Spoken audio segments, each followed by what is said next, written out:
So just so I can get an idea of what I should be saying, who here has any idea what Creative Commons is? Yeah, good. Cute. So why don't we actually just not talk about CC and Jim instead? No, I'm kidding. But as we said, I am Elliot Bledsoe. I'm the project officer at Creative Commons Australia. We are the international affiliate of Creative Commons in Australia, and I have to tell you for funding reasons that we are hosted by the Australian Research Council Centre of Excellence for Creative Industries and Innovation. It's a very, very interestingly named organisation. But basically our role is to administer and manage the Creative Commons suite of licenses for the Australian jurisdiction, and to support organisations, individuals, people who are using the licenses here in Australia and loosely in the region as well. So, I don't know, why don't you pull up the CC Australia website for me there? My lovely assistant will bring up the website. Basically, we are an organisation that looks at finding different ways of thinking about and strategically managing the suite of rights in copyright. So, there you go. I don't know how well this will work, but it might be nice if we make this a little bit interactive too. I'm always keen on hearing what people have to say in the audience. So I'm going to start by actually saying, does anybody in the audience, without checking on their iPhone or whatever first, know how many rights there are in copyright? It's three. There's three main rights. I've got three. Yeah, there's the right to attribution, the right to not be falsely attributed, and I've forgotten the third one. Well, unfortunately, I'm going to have to say that you're actually wrong. But this is an important point. This is not to, Are you talking moral rights, or what rights are you talking?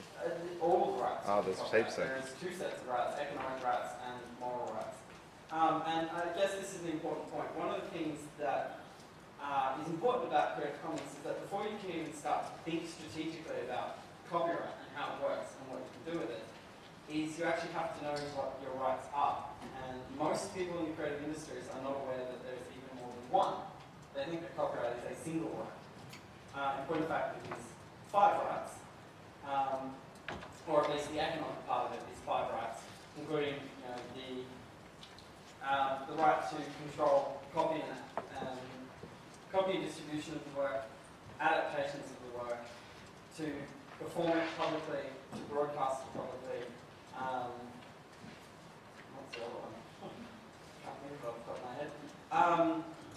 But I guess this is the important point, is that as a system or a mechanism for supposedly protecting creativity, most people in the games industry and the broader creative industry actually don't know what the rights are. And so that makes it exceptionally difficult to start thinking strategically about how and what you want to do with the rights. But maybe,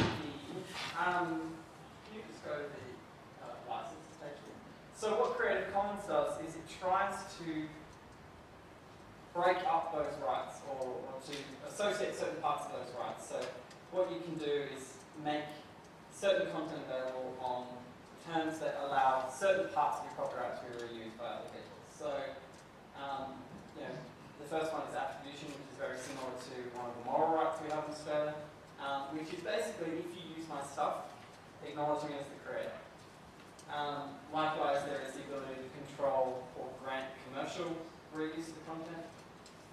Similarly, the right to control adaptations, whether or not people can remix the work. So you can either say, no, I don't want people remixing at all, or you can say, yeah, I'm okay with people remixing, but only if they share what they create as well. Or you can actually just say, I'm actually okay with remixing and I don't really care what people do with it. So the idea of Creative Commons is to actually go, well, you can more strategically look at the rights that you have and make decisions about how and what other people can do with those, depending on what you want to achieve. And put those together, I won't go through all 50 parts of licenses,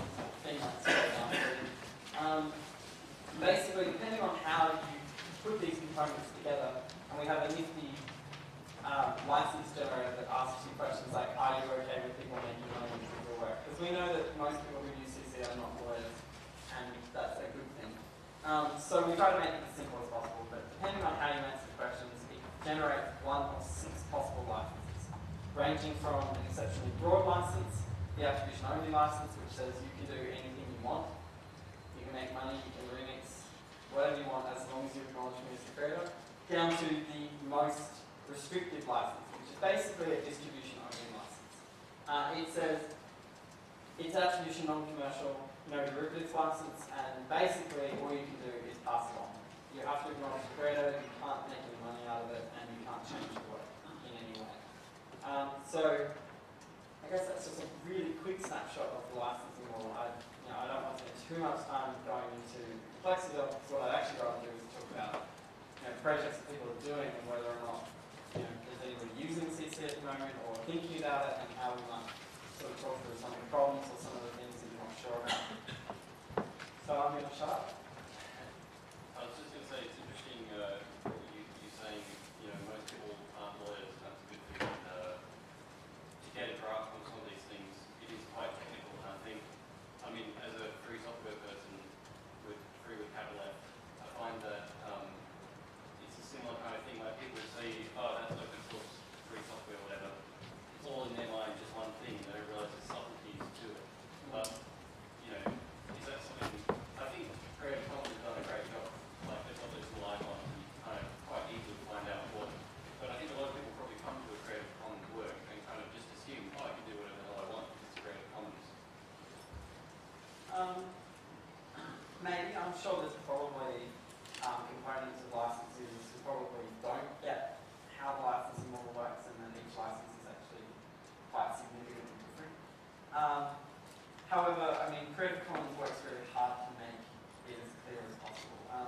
When you apply a Creative Commons license, if you're doing it in the digital format, and you use the metadata that's supplied by Creative Commons, it actually links people to a summary of the license. Can you just scroll down to the bottom and click on the attribution logo on the bottom of that page? So Creative Commons Australia website, for example, is under the broadest license, the attribution license. And just click on the little button. And so the idea is that when you apply this metadata, wherever this file goes throughout digital framework, it will actually take people directly to a summary of the license. Because again, we know that people aren't lawyers. They're not going to read the 46-page license that we spent far too long writing. And we don't want them to. That's actually there more as a safeguard. It's there if something goes wrong and you do have to go to court because somebody infringes it. What we really actually want people to engage with is the conceptual level of it. Somebody has said, yes, I'm okay with you having my stuff in these terms, and don't do anything else. So, I definitely think that CC is not the most full-safe model around, but at the current moment, we're certainly open to talking about how we can make it simpler and easier for people to understand. But, Open is pretty much there. That's right. As I said, the icons, you can't really make it much simpler than it is, I guess. The important thing is to understand why is something free? Why do you want to make it free in the first place? And the internet has a bit of a problem in that currently there's a lot of stuff out there that's on the internet that's free, and in some cases there's an expectation that it will always be free. And I think the newspapers are starting to encounter that problem. My own personal use, and I'm actually just about to switch to a full Creative Commons license because prior to that I actually got my own license created by a paid lawyer to do this. Now, my personal project, which is the one that I've been working on now for several years, is an online sound library. Now, the idea behind that was that I wanted to create a community centre with a page, but that was based around the sound library, but there were also other things there as well. And I looked at this as, all right, I want to give this away for free. And that is still one of my main goals, but there are interesting things that have happened in the last 6 months. My idea behind this was that I would provide big old sound library online. You can download the sounds, make use of them, etc. And there would be some limitations in the number of sounds per day you could download, and that would mean that for students, non-commercial users or small users, that was a reasonable amount of number, but for a professional organisation or professional individual, they'd look at it and say, yeah, there's a good quality, not a problem, I'll actually buy the DVDs, or I'll buy the hard copy of the library, and that way I will get some money from that. So obviously my idea here is that I'm going to give these away free to try and generate some interest in effectively myself, my brand, my IP, and my hope was that I would get some money back from it. Now, interestingly enough, right from day one, I had people asking questions like, why on earth would I give you money when I can get it free? Why are you giving it away free? Are you devaluing things? What are your motivations? Now, there's a whole bunch, a whole range of things there that are really, really interesting. The first one is, and I was actually saying this to Elliot at lunchtime, to my knowledge, there is absolutely, positively no way of protecting digital data. Nintendo, Sony and Microsoft have spent billions of dollars trying, and they have not succeeded. Alright, so the reality is if any one of you in the audience want a copy of Photoshop, for instance, you've got two ways of getting it. I mean, there's multiple ways, but there's two essential ways of getting it. You can get an illegal copy of it, or you can pay for it. And that's a choice that each one of you make. Now, what's interesting is that the choice that you make, is that choice based on your own personal morals of, well, I don't want to steal this, therefore I'll pay for it, right? Or is it basically just, well, I don't want to get caught because Adobe are a big company and they'll hunt me down and throw me in jail. Now, the interesting thing that I found is that I got an awful lot of people who said, oh, I love your library, it's fantastic, it's really cool, really, really awesome, and a few people said, oh, you don't have to buy it, so, you know, it's great. I had a whole bunch of, even though the pricing setup that I had was effectively already drastically reduced, and reduced further for students and universities and stuff like that, I found that a lot of people weren't actually discussing it from the point of view of actually wanting to pay for it. So there seemed to be some people saying, well, you're giving this away free, so we'll just take it. And there's a difference there between the attitude thing of like, well, Adobe are not giving away Photoshop free, I can take it, but I'm kind of not allowed to. So it almost seems to be more, it's not really a moral decision of, oh, this is Adobe's worth something because they've put a lot of work into it, I'll pay it. It more seems to be a fear thing of like, oh, I don't want to take this because I might get caught. Whereas if somebody gives you something free that says, well, you can pay for it if you value it, a lot of people go, well, yeah, I'll get around to that one day. So this is a very interesting thing from that aspect. One of the other interesting things, my original license that I got made up was basically commercial or non-commercial, you can have it free. If you think it's worthwhile, you can pay for it, but there is no obligation. Now, I had a couple of people say, yeah, no, you need to change that, onto Creative Commons. Now, Creative Commons is actually more limited than my original license, because Creative Commons says only for non-commercial uses can you have it free.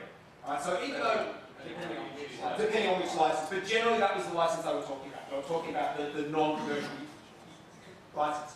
So I had people say, oh no, your current license we don't like. And I'm like, what can you not like? I'm giving everything away free. It's basically, the only thing you can't do is resell it as your own sound library. And I'd like sort of attribution if that is at all possible. So I actually had people saying, to me, people who are using it for free saying, oh, we think you should go onto a more limited license.